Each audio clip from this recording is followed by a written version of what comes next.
How did we begin? Where was the origin of civilization? Experts have offered many theories based on what they observe, but do we really know?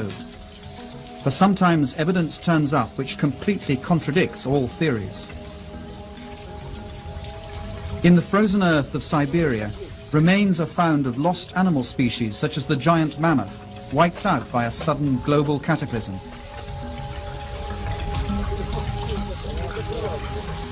Ancient maps have been discovered which show the continent of Antarctica centuries before we discovered it. This map, which is centuries old, depicts the true configuration of Queen Maud's Land, which is now under nearly a kilometer of ice, and its true configuration wasn't determined until 1949. A century ago, an archaeologist concluded the ancient city of Tiwanaku in Bolivia was a stellar observatory, aligned to the sun and stars. From it, he calculated its age to be 17,000 years old. His evidence was ridiculed until recently. The only correction that I would make is that we now have better astronomical measurements due to satellites and computers. And I would suspect the date would be more like 12,000 years ago. But that still makes Tiwanaku the oldest city known on the face of the earth. Geologists found that the Great Sphinx of Egypt has been weathered by centuries of incessant heavy rain. Such rain can only have occurred thousands of years before the pharaohs. Was the Sphinx built way before the dawn of civilization? What's at issue here is the entire history of civilization. It may not have gone in a straight line from stupid old cavemen to smart old us with our hydrogen bombs and our striped toothpaste. Sometimes evidence is found which breaks all the rules. In this program, we'll meet people who are looking at precisely this evidence and chart new theories which may change our views on the course of human civilization. This huge face was carved by the ancient Olmecs of Mexico. It's believed to be at least 2,000 years old. It's quite unmistakably African, and yet Negroes are not supposed to have come to America until after the time of Columbus. In his book From Atlantis to the Sphinx, author Colin Wilson collects clues which he and others believe to reveal footprints of a lost, advanced civilization that existed before history began.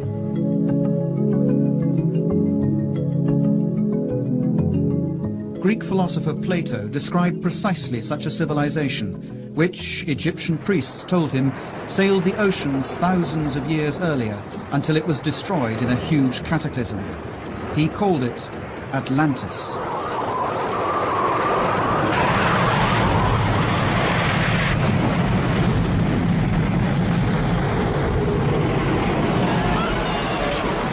Atlantis, a huge cataclysm. We know of such a cataclysm from another myth, the biblical flood, Noah and his ark, a myth equally scorned by scientists.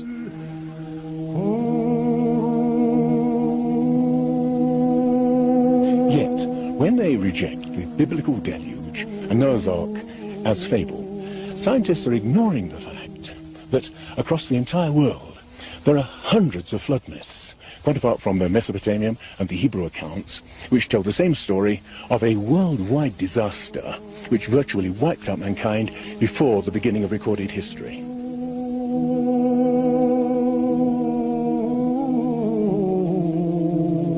Was there really something like a flood? And if so, was there a civilization that came before all the others? I'm saying a civilization and not Atlantis, because as soon as you mention that word Atlantis, every scientist groans, "Oh no," and stops listening. The notion of a universal flood is beyond intellectual respectability. But how unbiased is science itself? Does it really do what it claims to do? Take the facts and start from there. Throughout history, science has tended to focus more on its own theories than on the facts. From facts, a theory arises to explain them. Other facts are laid aside. New facts may change the theory, but as often they're again ignored. We call such facts anomalies, evidence which doesn't fit. In their controversial book, Forbidden Archaeology, scientists Thompson and Cremo show what happens to such evidence which contradicts the rules. Over the past 150 years, these archaeologists and anthropologists have covered up as much evidence as they've dug up, literally. Basically what you find is something we call a knowledge filter. This is a fundamental feature of science, of human nature. People tend to filter out things that don't fit. So in science you find that evidence that doesn't fit the accepted paradigm tends to be eliminated. It's not taught, it's not discussed, and people who are educated in scientific teachings generally don't even learn about it. What we're talking about, for example, was demonstrated in Hiatlico, Mexico, in 1966, when archaeologist Gene Steen McIntyre threatened to overturn the conventional view that mankind is relatively new to most parts of the Earth. That he penetrated into Siberia around about 30,000 years ago, and definitely not into America until about 20,000 years ago. In Mexico, Gene Steen McIntyre uncovered stone tools and human bones and had them dated through a variety of thorough scientific tests. We thought we had an old site. This was back in '66, and we thought it was perhaps 20,000 years old, and at that time that was considered a very old age for the site. When we finally got the dates and all the different methods we used to date it, it came out to be 250,000 years old. To tell you the truth, I would have been happy with a 20,000-year-old date. It would have made my career. And I was rather naive. I thought, okay, I'm just going to stick with the date. We've got the information, we've got the facts, let's get the facts out and go on from there. And I didn't realize it was going to ruin my whole career. All her professional opportunities have been closed off since then. The site was closed, permission for further investigation denied, permanently. Yet earlier this year, over 3 decades later, archaeologists uncovered traces of human beings in Siberia dating back 300,000 years, a date which suddenly makes Gene McIntyre's find not so improbable after all. It's not necessarily a deliberate conspiracy in the sense of some people getting together in a smoke-filled room and saying, we're going to deceive people. It's something that happens automatically within the scientific community. So when a given piece of evidence disagrees with the predominant theory, then automatically people won't talk about it, they won't report it, and that means that science fails to progress in the way that one would hope.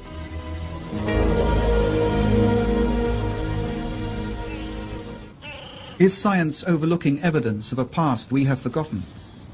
Can the myths be true which tell us there was once a civilization on this planet which was lost thousands of years before recorded history began? A new brand of researchers is looking at precisely the anomalies science tends to discard. They ask questions which may change our views on the course of human history. The Inca fortress of Sacsayhuaman, of indeterminable age, and built by a people who had no hard metal tools or cement, and knew neither pulley, wheel, nor crane.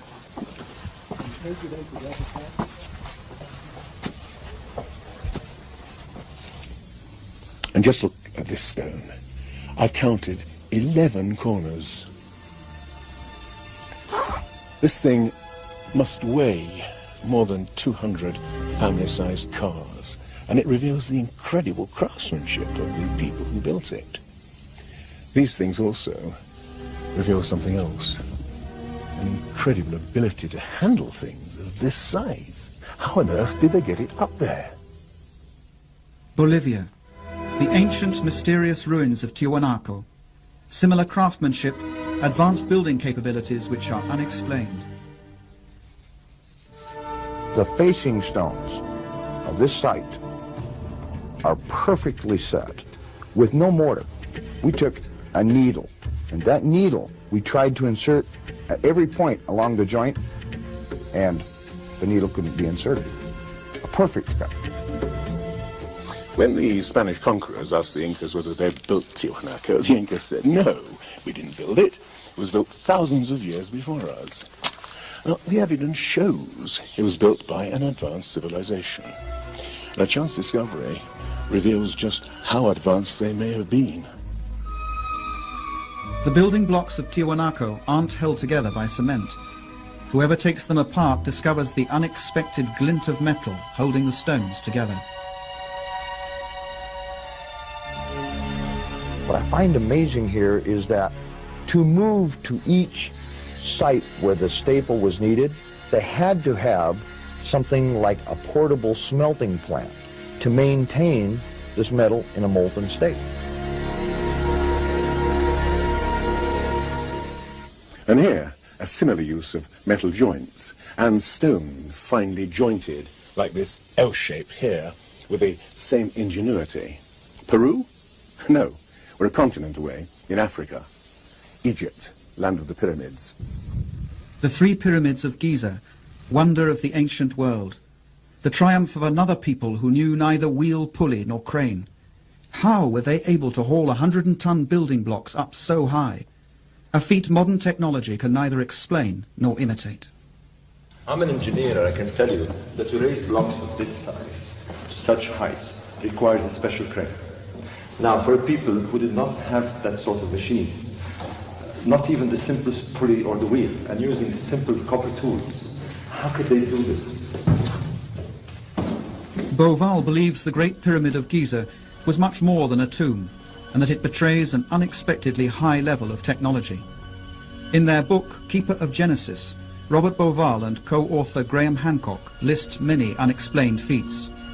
Drilling expert Chris Dunn. This is an incredible piece of work, and a mystery. How did they do it? The sarcophagus in the King's Chamber. How did primitive builders make the inner contents match the contents of the stone sarcophagus itself, down to the cubic millimetre? A feat requiring a sophisticated knowledge of physics.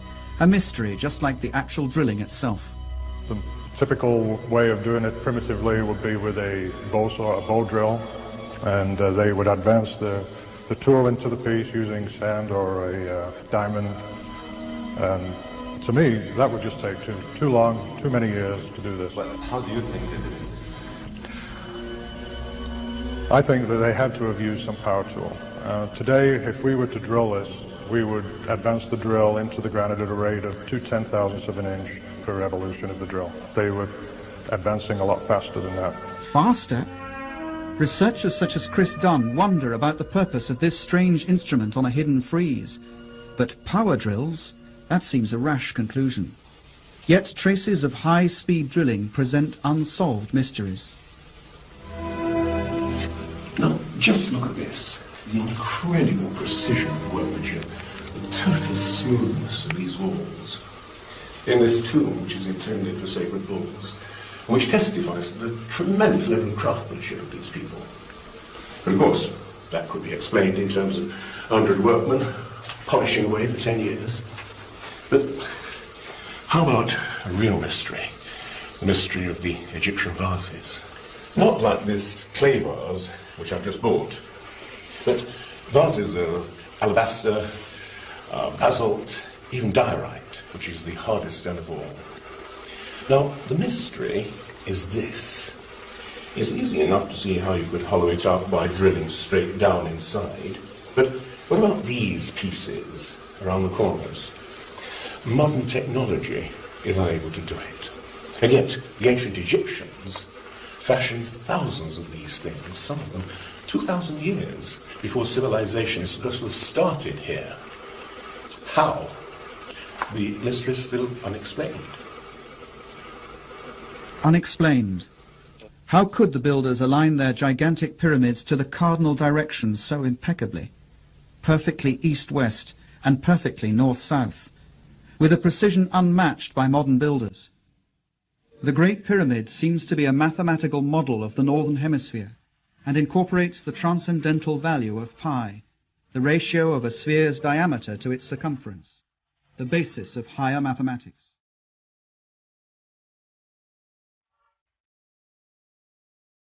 It's clear that what we have here is an advanced system of mathematics and technology at a time when this isn't supposed to have existed. And to achieve these results, the ancient builders had to use a slope of 52 degrees. Any other slope just wouldn't work. But it was not only the Egyptians who knew pi. That transcendental value is also represented in the slope of this pyramid, and the strange angle its builders gave them, at Teotihuacan in Mexico, the city later generations of awed Indians would call the City of the Gods.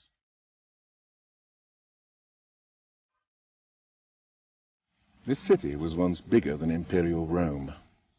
What you can see here are a series of basins that were once filled with water, whose smooth mirror-like surface reflected the heavens, and also whose ripples would serve as some kind of earthquake warning. These temples on the opposite side are believed to represent the heavenly bodies. This whole place seems to have a kind of obsession with astronomy and with eternity. On the equinoxes, on March the 21st and September the 21st, these pyramids cast a giant shadow straight along the axis, which made them the perfect clock for a people who were obsessed with the measurement of time and of precession.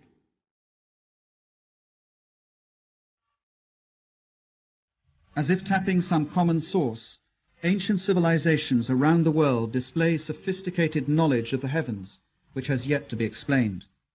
A fascination for the sun and stars, and for precession, the slow, relentless movement of the earth, which make the constellations seem to travel through the night skies and epochs.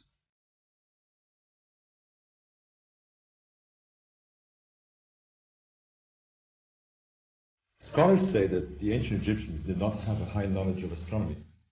But here is evidence of their fascination and sophisticated knowledge of the sky. Look at the zodiac constellations: Leo, Taurus, Pisces, and here the constellation of Orion. Beauval believes astronomy is a key to the many mysteries of the pyramids of Giza. Ancient Egyptians saw the constellation of Orion as their god Osiris, lord of the dead, the night skies, and the afterlife. Beauval found the god in evidence all over the Giza pyramids. This is the real mystery. Small shafts leading upward, no more than ventilation shafts to Egyptologists, but astronomers thought differently. To ancient Egypt, this was Rostau, gateway to the netherworld, kingdom of the god Osiris, or Orion. To the ancient Egyptian, Orion was Osiris, the high god of resurrection. Now, this is a reconstruction of the sky in 2500 BC, and I was amazed to discover this. The shafts led up to Orion and the star Sirius, or Isis, consort of Osiris. In ancient texts, Beauval finds they must have served in a secret ceremony to make dead pharaohs resurrect as stars in the constellation of Orion. One of these texts says, "May you traverse the winding waterway, the Milky Way, and may you go to the place where Orion is." Beauval believes that Osiris had such crucial importance to the builders that they constructed the Giza pyramids precisely like the three stars in Orion's belt. Phenomenal as it sounds, that correlation was only the beginning. He found the ancients had given star names to two other contemporary pyramids nearby. He then looked at the wider plan and was staggered. The constellation of Orion, the god Osiris, lay in heaven as on earth. Mexico, where Teotihuacan presents another parallel. Legend calls this the city of the gods and suggests that its purpose was to transform human beings into heavenly beings. As in Egypt, with the pyramids of Giza, the myths speak of its meaning as reincarnation in the stars. That's the secret of Teotihuacan.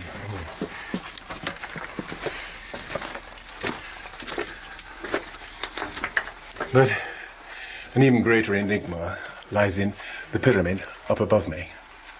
When it was first excavated in 1906, they discovered an enormous sheet of mica.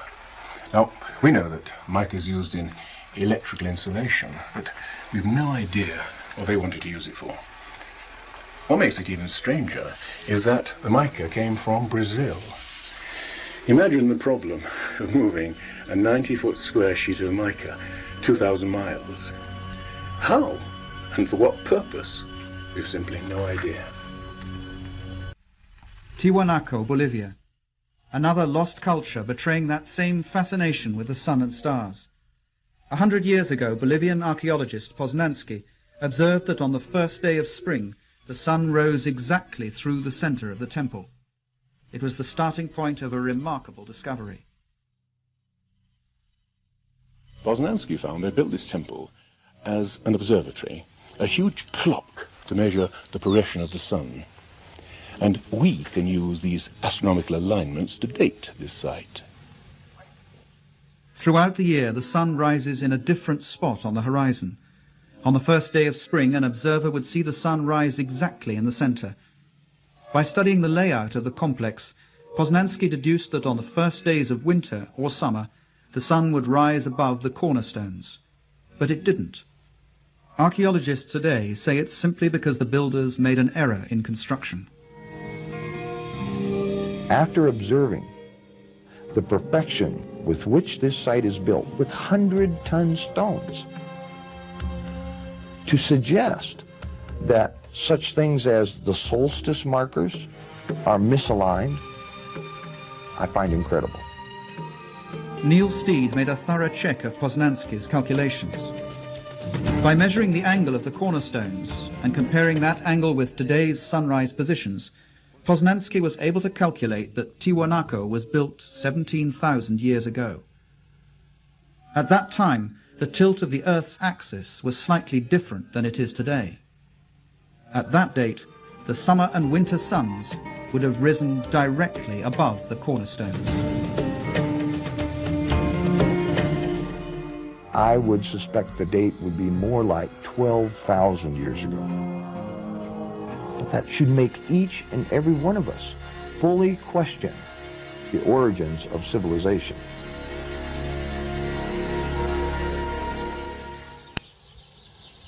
Did a civilization lost in time leave its fingerprints in various places in the world? Egyptian priests told the Greek philosopher Plato of such a civilization which had existed 12,000 years ago. But according to science, mankind emerged from the Stone Age some 5,000 years ago. Could man have made that climb before?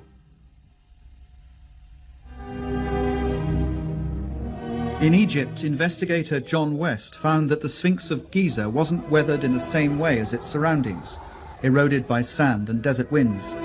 Instead of horizontal weathering, the Sphinx shows rounded, undulating marks of erosion. You don't even have to be a geologist to look at it and see what must have been responsible for that kind of weathering. Only water pouring in sheets over the enclosure wall could have produced those rounded contours.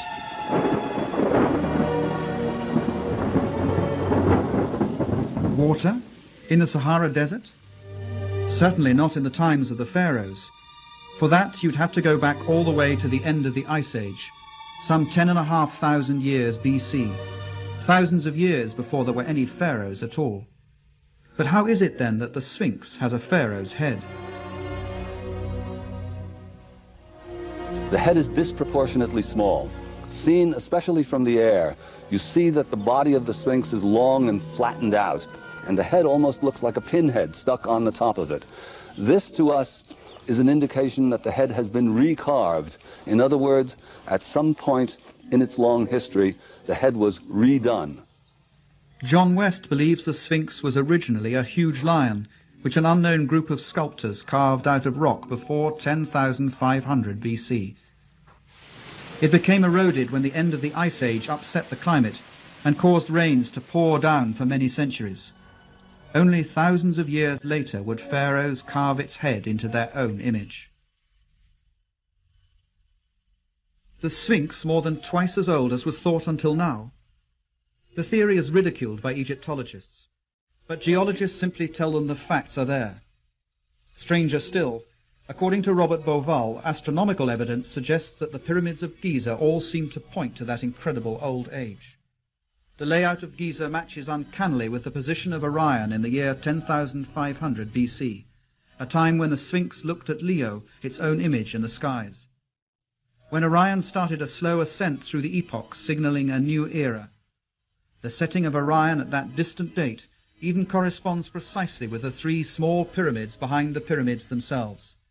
And there are many other bewildering facts astronomy provides.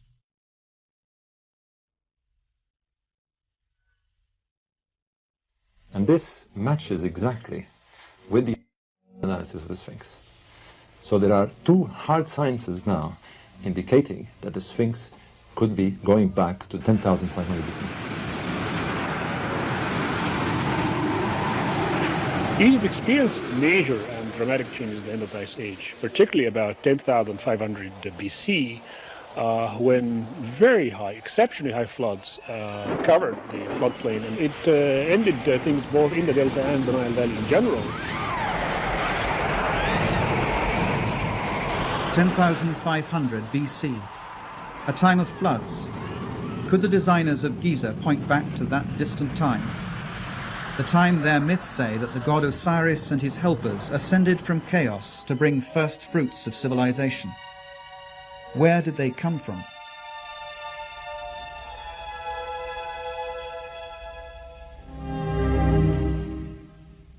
A god who was very similar was lord of ancient Tiwanaku in Bolivia. Here in this mysterious city of Tiwanaku, the god they worshipped, tall, bearded, described as white. Viracocha emerged in times of chaos and destruction from across the waters to bring some kind of renewal to the human race. The white god Viracocha. In Mexico, he's called Quetzalcoatl, who came with others to bring the first fruits of knowledge. His symbol is all over Teotihuacan. The feathered serpent, symbol of the enigmatic god Quetzalcoatl, who came from the east after times of tremendous cataclysm to bring civilization to this part of the world. Could gods like Osiris, Viracocha and Quetzalcoatl have been real people who came from afar? Survivors of a cataclysm that had destroyed their homes and civilization? Now, the question we're asking is this. Was there some remote civilization, as yet unidentified, that touched Egypt, Mexico, and South America, and left its imprint, however difficult to discern, in a body of knowledge? Now, taken in isolation, I agree. Each bit of evidence reveals little, but let's consider all these common elements together. Both sides had huge pyramids, precisely aligned to the cardinal points, incorporating sophisticated knowledge of mathematics. Both demonstrated an astounding knowledge of astronomy, expressed in the great sacred monuments they both erected. Although they knew neither pulley nor wheel, both could build using huge stones finely jointed, in a unique style of construction with L-shaped corners and metal clamps. And both cultures used the process of mummification to preserve and honor their dead. Here a new astounding clue was found when Dr. Balabanova of the German University of Ulm discovered to her surprise that many mummies from Egypt contained cocaine and nicotine, indigenous to South America. Ich habe eine Reihe von Briefen bekommen, die fast gefährliche Briefe waren, beleidigende Briefe, dass das alles eine Unfug ist, dass das Fantasie ist, dass das absolut unmöglich ist. Es ist nachgewiesen, dass diese Pflanze vor Kolumbus nirgendwo in der ganzen Welt außer Amerika vorhanden waren. But her research was repeated on hundreds of mummies and proved beyond refute. Did, in some distant past, seafarers indeed cross the seas and influence the cultures on both sides of the Atlantic? The thought is even suggested by what is not there. Mexico, the ancient culture of the Mayas. The Mayan priests had tables for predicting the eclipses of the sun and the moon. Yet, there's something very odd about the Mayans. They never even grasped the simple principle of the wheel. They were able to visualize eternity as no previous civilization could, thinking in terms of millions of years, and yet they never learned to weigh a sack of grain. This sophisticated civilization finally died because they didn't develop the simple agricultural methods to feed their own people. Now, what I'm suggesting is it possible that they simply inherited a specific part of their knowledge from some much earlier and wiser civilization? Contact. Sometimes the evidence is there for all to see. The ancient Olmecs in Mexico gave their rulers the face of an African. And how about this, carved by these same Olmecs? It's genetically impossible for Indians to have beards. And yet, you have this face of a white Caucasian male carved perhaps 2,000 years before the Spaniards first came to the New World.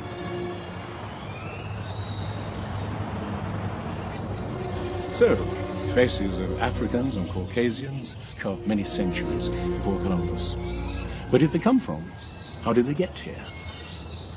How did they come to influence the most ancient culture of Central America, the mother culture of Mexico? All that archaeologists know is that they suddenly materialized, fully evolved about 1500 BC. No sign of a development phase. These people, whose characteristic expression was the carving of huge stone heads of Caucasian and Africans, seem to have come out of nowhere.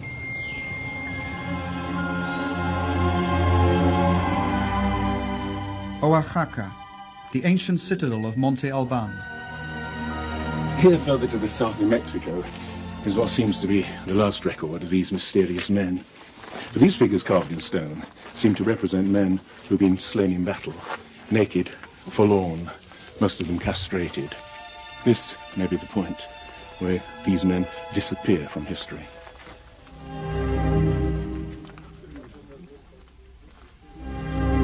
So, a sophisticated seafaring civilization that crossed the Atlantic centuries before Columbus.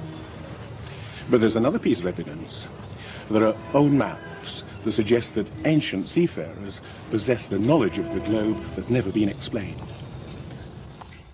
A puzzle for scientists throughout this century. In 1513, Turkish Admiral Piri Reis mapped out parts of the world no one had ever seen at the time. Columbus only explored the areas of the Caribbean. He didn't get to South America. He didn't get down to this area of South America all the way down to Antarctica. He didn't get anywhere near this area. But these maps are showing all these features accurately well before Columbus or the European explorers have reached these areas. This map, which is centuries old, depicts the true configuration of Queen Maud's Land, which is now under nearly a kilometer of ice, and its true configuration wasn't determined until 1949. Unexplained. Cartographers have long pondered the strange projection used. It was found to resemble the one a modern nuclear submarine uses, which measures the world as it moves away from the center where it prowls. In this case, its center lay in Syene, Egypt, home of ancient cartographers.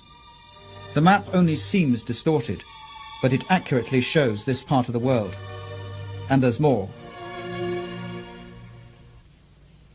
To my mind, the most significant aspect of the Piri Reis map is the fact that it accurately depicts longitude, something that Europeans weren't capable of doing until the 18th century, but this is a 16th century map. Longitude.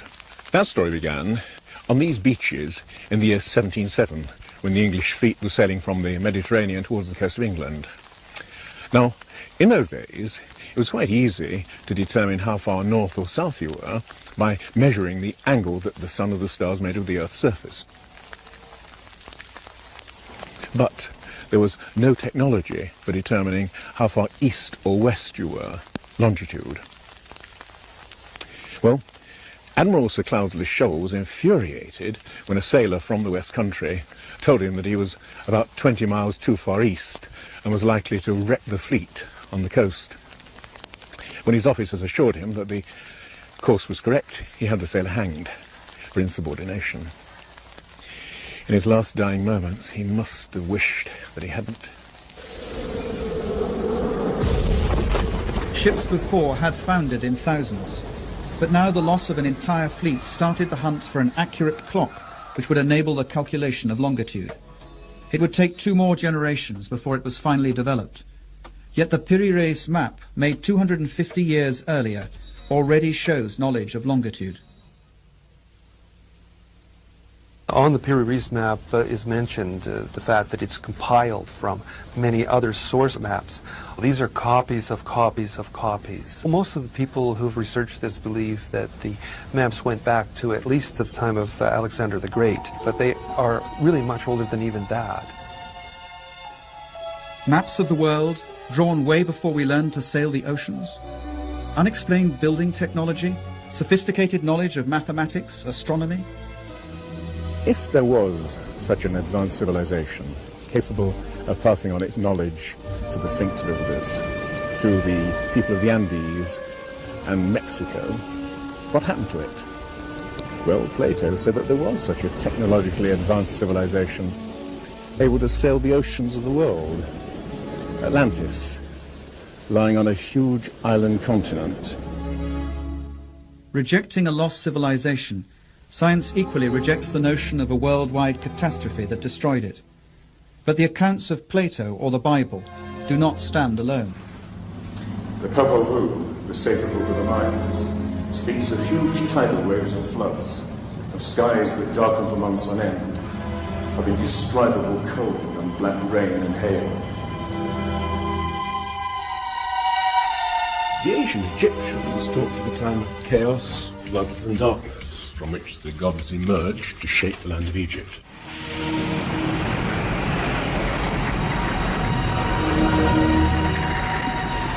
The sun disk of the Aztec speaks of 4 cycles of destruction: by flood, by fire, by wind, and by blood and war, and foresees the end of the world by upheaval from the bowels of the earth.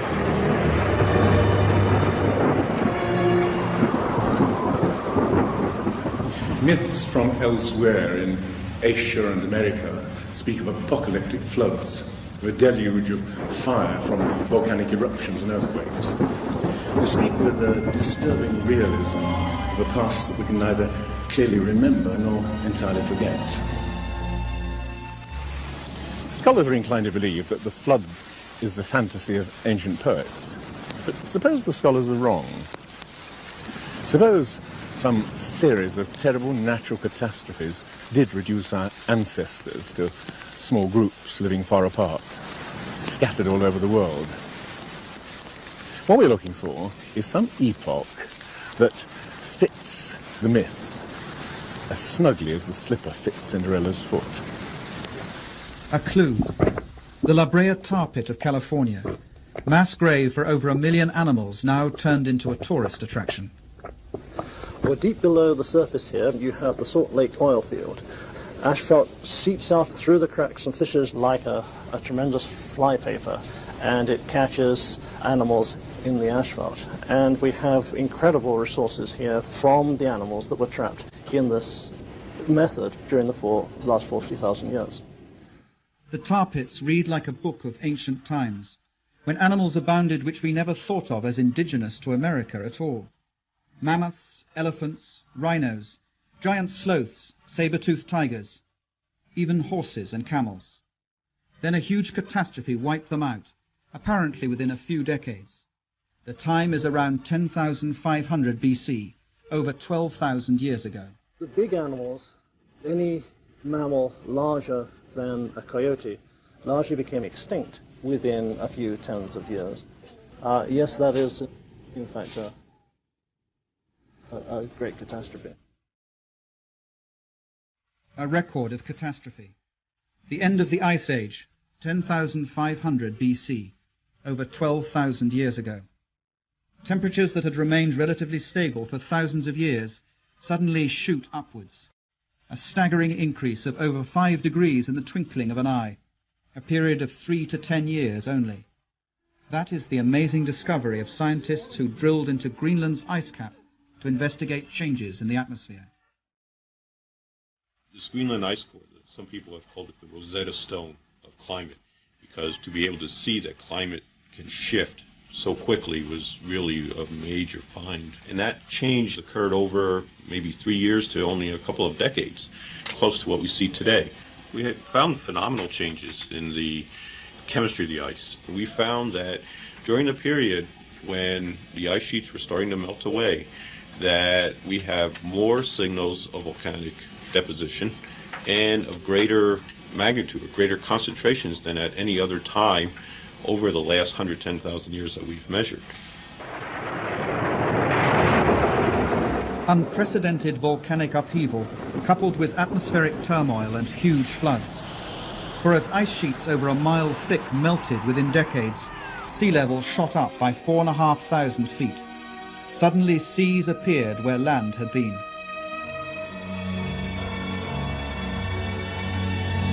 You could walk from Great Britain to Scandinavia at a time when a climatic revolution shaped the North Sea. It was a time when great floods covered the plains of North America so that the skeletons of whales were found in Michigan. A time of cataclysm at the end of the Ice Age, which may fit the myth.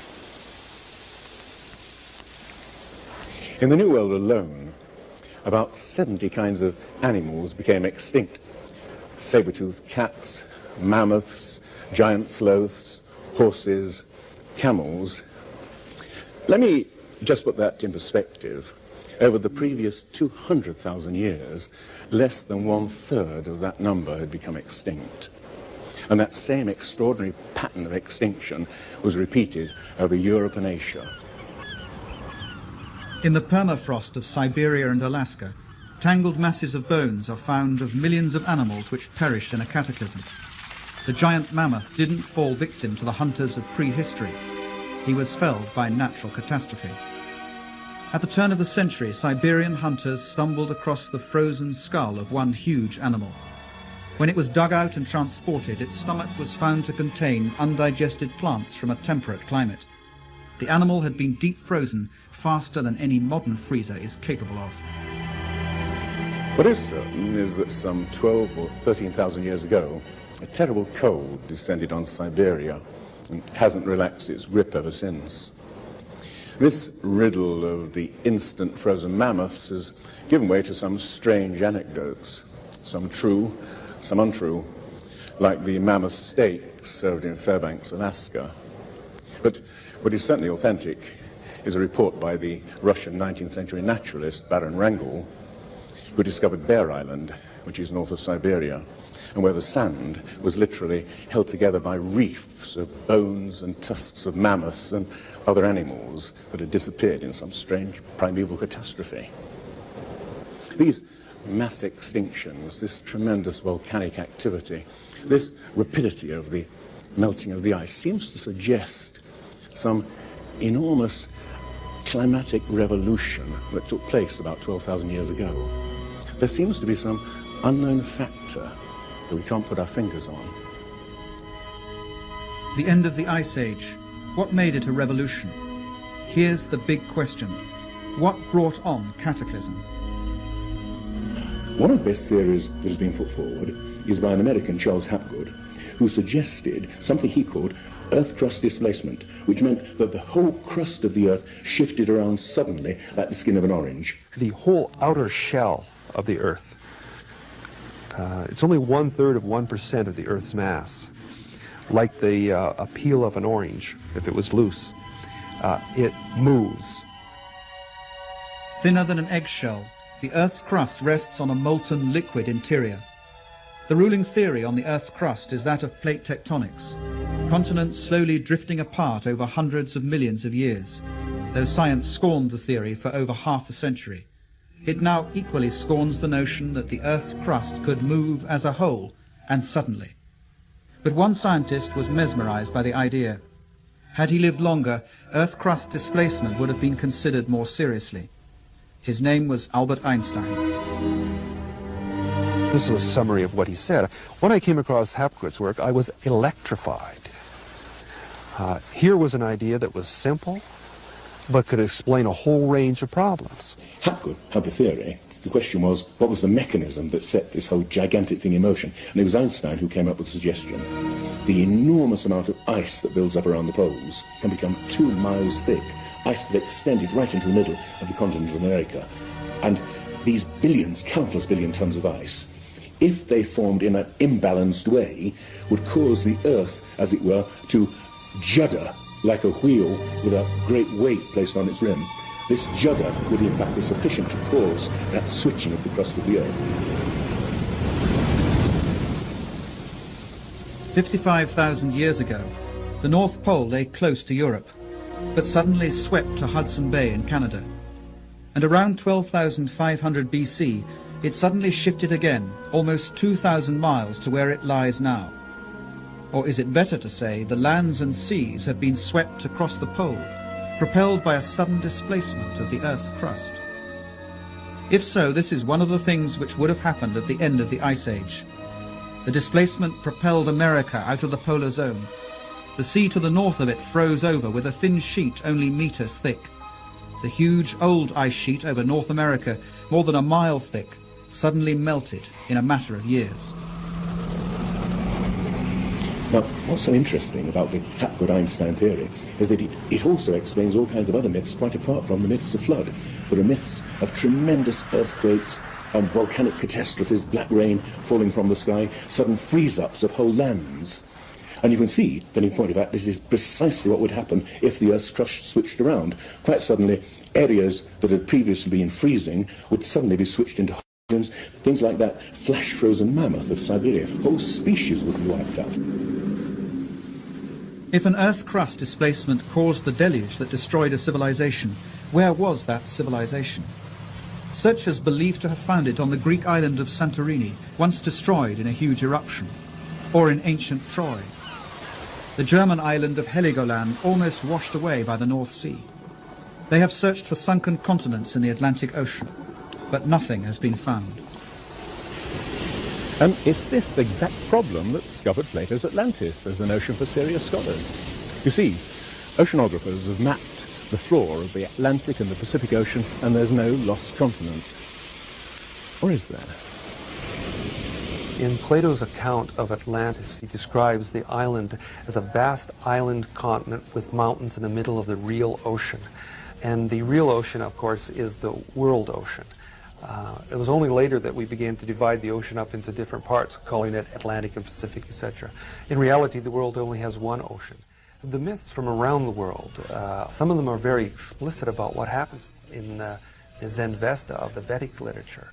The island continent is destroyed not only in a deluge, but it is covered in snow and ice. So we're looking for an ice-covered island in the middle of the ocean, and there is a great candidate in Antarctica. If the North Pole shifted, so must the South Pole. Flem-Ath believes that 12,000 years ago, part of Antarctica lay in temperate zones, and could have housed a civilization, lost when the continent was swept into the grip of the pole. It's the explanation he finds for maps which show parts of Antarctica as they lay under ice. Turkish Admiral Piri Reis demonstrates knowledge of Antarctica he shouldn't have had. We have the cartographic departments of both the Navy and the Air Force saying, we have made comparisons of the soundings of salient peaks and mountains. We found them to be in astonishing agreement. What must be emphasized is that we're not talking about just one map, the Piri Reis map, which could be argued away. We're talking about literally dozens of maps. For example, the Phineas map of Antarctica is extremely accurate to the general configuration, showing river systems that do exist but weren't known in the 16th century. We didn't discover Antarctica until around 1800. Yet how could European mapmakers already have charted it? Only, Flem-Ath believes, if they copied it from copies upon copies of maps going back millennia. Information that simply shouldn't be there. It's only over the last 25 years we know that under the ice cap, Antarctica exists of some islands, a continent, a frozen sea in between. Yet the notion is already here on this map. What I'm saying is that these islands here correspond to this area. And the snowfall pattern through here is very heavy.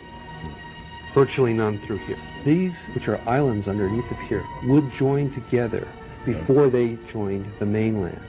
And so there was passage through here for several thousand years. There was probably passage through here, that then these were joined.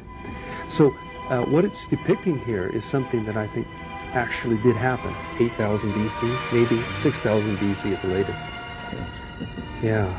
We have no way of knowing how that came about except by postulating the existence of a civilization that had some sort of navigational and topographical skills that were only reinvented in our own time. So, were the beginnings of human civilization more remote than we supposed? You may feel that many elements in this program amount to wild guesses which, taken in isolation, can all be argued away.